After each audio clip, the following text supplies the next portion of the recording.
Komisi Pemilihan Umum Pusat telah menyelesaikan rekapitulasi pemilihan presiden 2014 dan menetapkan pasangan Joko Widodo dan Yusuf Kala sebagai pemenang. Dan Wakil Presiden Republik Indonesia terpilih Yusuf Kala kini telah bersama rekan kami Masyita Baziat di kediamannya di Jalan Brawijaya Raya nomor 6 Jakarta Selatan. Selamat pagi Cita.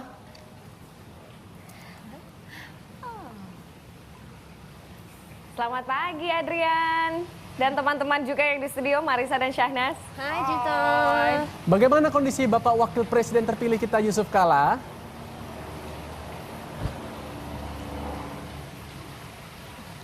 Baik Adrian, kondisi Bapak Wakil Presiden terpilih 2014-2019 Pak Yusuf Kala sehat walafiat, masih semangat, auranya sampai terasa ke saya. Dan nampaknya juga sebentar lagi auranya akan terasa sampai ke studio. Oke Cita, silahkan ngobrol-ngobrol dengan Pak Yusuf Kala. Kita juga kepengen mendengar nih.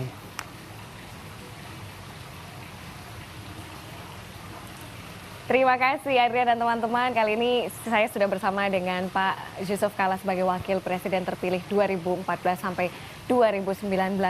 Sebelumnya Bapak, selamat sekali lagi atas terpilihnya Pak Jokowi dan pasangan Jokowi dan Yusuf Kala. Terima kasih semuanya. Pak, untuk mendengar hasil dari KPU Selasa malam, bagaimana seorang Yusuf Kala memaknai pengumuman tersebut, keberhasilan ini? Ya, pertama kami bersyukur atas hasil itu setelah kerja keras selama hampir 1,5 bulan kampanye itu.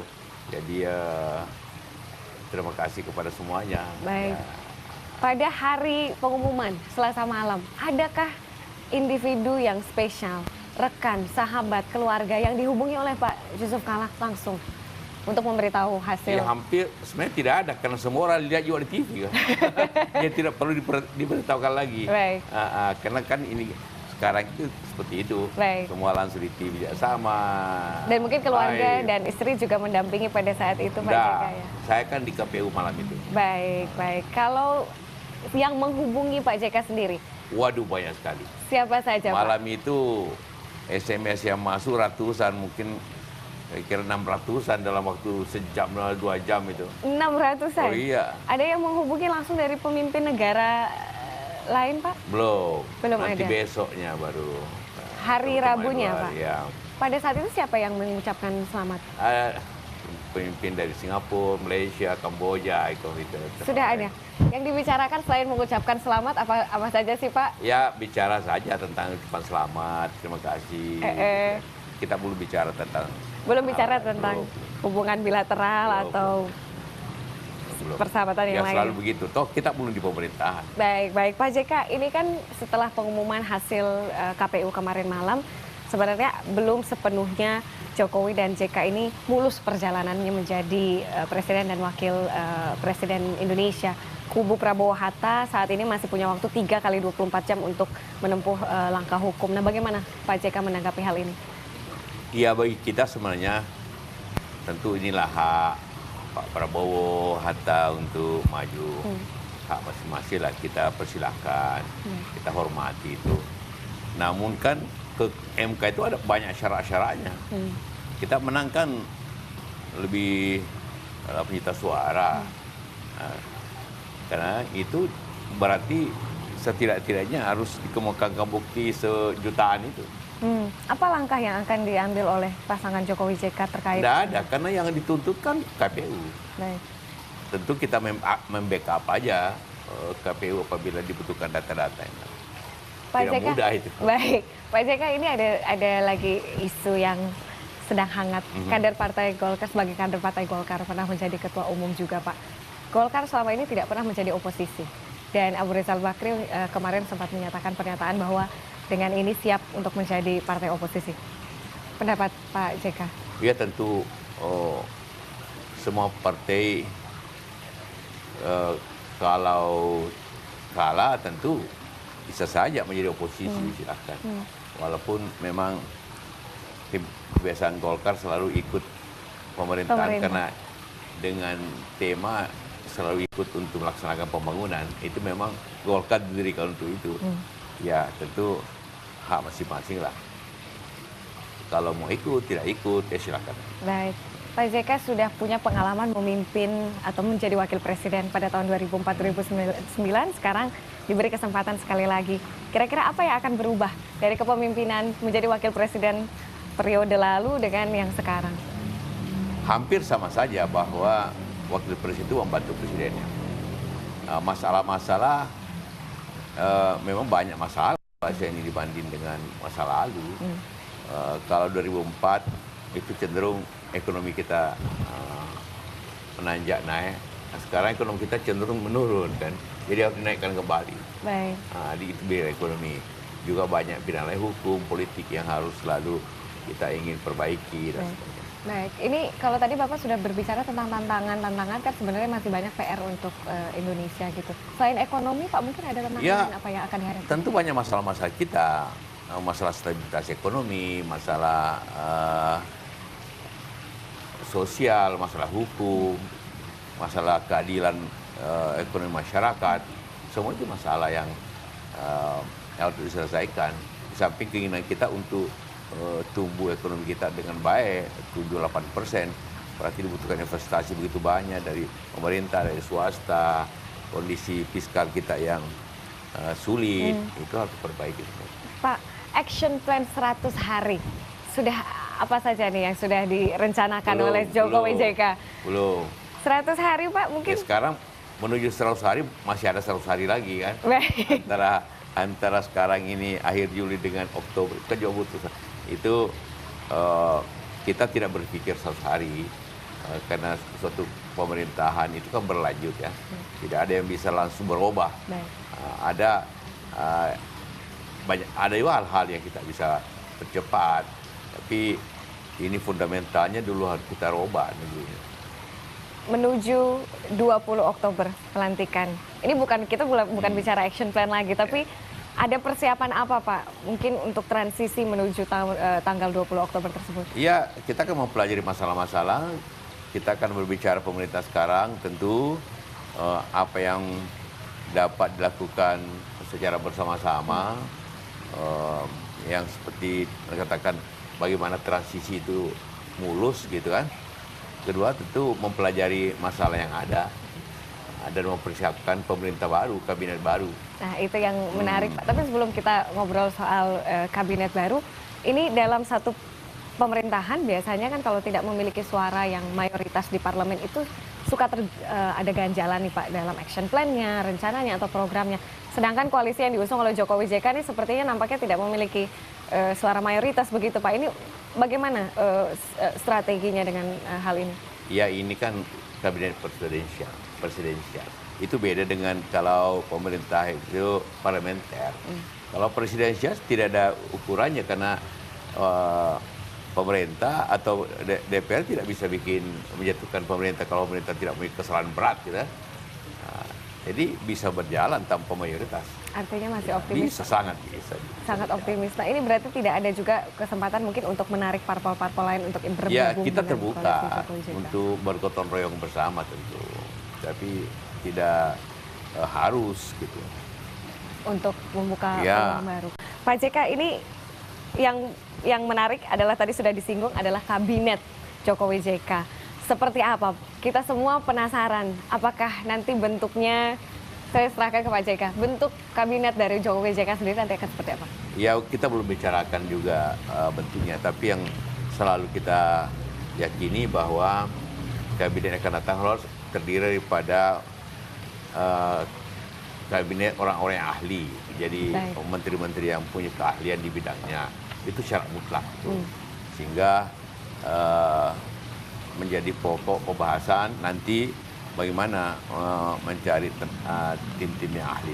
Baik, tapi bagaimana dengan koalisi-koalisi partai yang selama ini mendukung dan mengusung Pak Jokowi JK? Kan mereka sudah bekerja keras juga. Ini proporsi antara politisi dan juga profesionalis berapa? Oh, pasti itu. Besar? Tapi jangan lupa, selalu orang mengira bahwa politisi dari partai itu tidak pintar. Jangan lupa, banyak juga ahli-ahli berasal dari partai. Ya, tidak berarti orang partai itu hanya bicara ngerti politik aja, dia ngerti juga macam-macam kan. Jadi porsi itu syarat yang sama juga kepada partai-partai bahwa dia harus mampu ada leadership itu. Dan saya yakin partai pendukung seperti PDIP pasti, Nasdem, PKB, Hanura pasti mempunyai calon-calon yang mempunyai keahlian. Berarti nanti calon yang mengisi kabinet adalah bisa dari politisi tapi yang pasti tetap ahli di bidangnya masing-masing, Pak ya? Ya, tetap mampu di bidang. Baik, ini terkait program pemerintah juga. Pasti akan ada program-program baru ke depannya Pak JK. Tapi ada juga program estafet seperti itu yang sudah dijalankan oleh pemerintah saat ini, kemudian nanti mungkin akan dijalankan. Bisa kita dibagi program-program apa sih Pak yang nanti akan diestafetkan di pemerintah Pak JK? Pasti pemerintah sekarang pasti banyak yang baik juga. Itu kan lanjutan. Katakanlah bagaimana melanjutkan program ekonomi kerakyatan, kredit untuk rakyat kecil contohnya. Bagaimana kesehatan yang gratis, pendidikan gratis, itu semua dilanjutkan. Baik, terkait dengan program ekonomi ini Pak khususnya, Pak, pengalaman di bidang ekonomi sangat besar dari menjadi Menteri Perdagangan, Menko Kesra, kemudian juga Wapres dan seorang pengusaha sukses di Indonesia. Prioritas program ekonomi nanti seperti apa sih Pak? Ekonomi kita hampir-hampir tidak ada prioritasnya, karena semua prioritas. Bicara infrastruktur prioritas, meningkatkan pertanian prioritas, memajukan manufacturing industri prioritas, memperbaiki katakanlah produktivitas di bidang-bidang lainnya, pendidikan, kesehatan prioritas. Karena semua prioritas maka semua didahulukan secara bersama-sama. Jadi menjadi suatu kebersamaan kompak dan serempak itu. Ya, Pak JK ini kan juga Pak JK merupakan orang di belakang konversi bahan bakar minyak ke bahan bakar gas. Ini masih isu yang cukup esensial di negara ini. Ada bagaimana subsidi BBM sampai sekarang masih membengkak terus. Seperti apa nanti Pak pada saat menjadi Wapres mungkin akan mencari jalan keluar untuk isu ini? Iya, itu kan memang penyakit yang kronis sekarang ini karena tingginya subsidi energi ya, baik BBM dan listrik. Itu hanya bisa kalau subsidi itu dialihkan ke proyek yang produktif yang dirasakan oleh rakyat banyak, seperti proyek jalan, pengairan kecil, pedesaan, mensubsidi pupuk, bibit dan sebagainya, pendidikan, semua itulah yang harus subsidi yang besar ke golongan menengah ini harus dialihkan ke cara itu. Begitu juga bagaimana efisien energi. Efisien energi itu termasuk konversi BBM ke energi di kendaraan, di industri. Kalau dulu kita sudah berhasil mengkonversi ke rumah tangga, 56 juta keluarga itu kita konversi lewat 3 tahun. Ini kan rekor dunia itu. Selalu menjadi pelajaran banyak negara-negara di dunia bagaimana usaha itu. Sekarang kita harus mulai konversi kendaraan, harus itu ke industri, ke listrik. Betul. Artinya subsidi ini berarti masih akan ada dan dikurangi, seperti itu Pak JK? Oh iya, dikurangi artinya dialihkan. Pengeluaran yang subsidi yang tidak perlu ke orang punya mobil harus dialihkan ke perbaikan jalannya. Harus dialihkan ke pertaniannya. Baik, subsidinya berarti tidak akan dicabut nanti? Ya, subsidi dalam artian pengeluaran pemerintah di bidang itu tetap tidak akan menjadi konsumtif, tapi menjadi produktif. Baik, baik. Pak, ini yang menarik juga. Tahun ini Pak JK sempat mengatakan bahwa inilah tahun terakhir saya, artinya periode terakhir saya untuk mengabdi kepada Indonesia. Pak, bisa dimaknai seperti apa sih Pak? Ini yang terakhir, apa yang ingin seorang JK lihat, visi melihat Indonesia ke depan? Ya, Indonesia punya potensi luar biasa untuk maju, baik jumlah penduduknya, baik potensi alamnya, baik geografisnya. Itu satu negara yang luar biasa potensi kemajuannya. Tapi kita belum maksimum memanfaatkan itu. Itulah obsesi saya pikir yang selalu menjadi bahagian pemikiran, sehingga saya katakan ya oke, saya ikut pemerintahan ini, tapi ini 5 tahun terakhir ini adalah terakhir bagi saya. Setelah itu ingin menikmatinya dan juga mungkin ingin memberikan hal yang baik kepada generasi muda. Baik, Pak, berhubungan dengan generasi muda juga nih. Bapak kan punya Instagram Yusuf Kala yang sepertinya cukup aktif. Ini sangat menarik. Sepertinya biasanya apa sih Pak yang biasanya Bapak post di Instagram seorang Yusuf Kala? Iya, itu sebenarnya anak dan teman-teman saya yang buat itu. Saya sendiri tentu hanya melihatnya saja, tapi teman-teman itu ada timnya yang membuat itu dan juga anak-anak saya. Baik, tapi kalau untuk ini kan media sosial sangat erat dengan anak muda Pak, generasi muda Indonesia. Apa yang akan dilakukan pemerintahan Jokowi JK nanti untuk mengoptimalkan potensi generasi muda di Indonesia? Ya, abad ini abad kreatif. Artinya ekonomi kreatif, baik dengan mempergunakan IT atau media sosial, ataupun mempergunakan teknologi yang lain, juga seni. Jadi kita harus meningkatkan itu. Itu kita lihat banyak negara, baik negara maju, apapun negara yang berkembang, justru sangat kreatif. Itu seperti Amerika, otomatis ekonominya tumbuh karena itu luar biasa. India yang sangat siap atau maju antara juga karena itu, karena media sosial itu memberikan software di mana-mana, juga banyak negara lain. Kita tentu tidak ingin mengikuti begitu saja, tapi menyesuaikan dengan kemampuan yang juga suasana dalam negeri ini. Iya.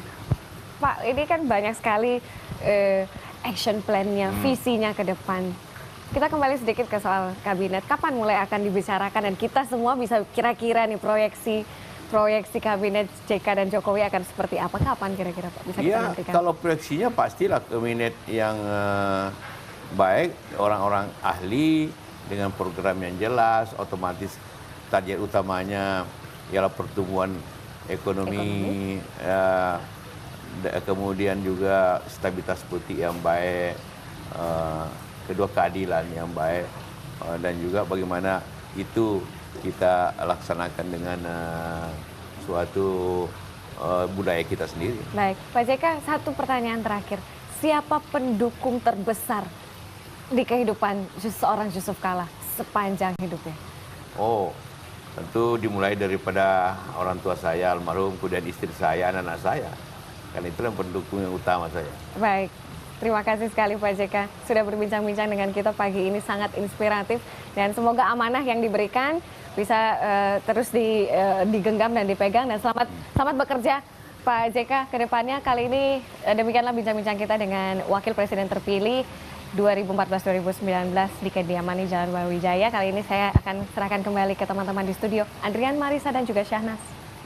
Terima kasih Cita. Selamat Pak JK sekali lagi menjadi Wakil Presiden Indonesia untuk kedua kalinya. Benar, Seneng banget tadi, apalagi dengar salah satu programnya, salah satu misinya adalah menaikkan dunia seni Indonesia gitu. Itu adalah salah satu impian saya juga, kalau misalnya dunia seni Indonesia tuh terdengar gaungnya sampai dunia internasional. Karena kemarin itu kan, amin banget Shanas, kemarin itu kan juga pendukungnya Jokowi JK itu banyak banget seniman-seniman. Memang ada seniman-seniman yang memang membela kubu Prabowo Hatta gitu ya, tapi yang tumplek roksak itu semuanya ada di Gelora Jokowi Bung JK. Karno itu ya, Maria. Wow, saya juga ada di sana dong. Oh, kamu sempat hadir? Saya mantau dulu. Oh gitu.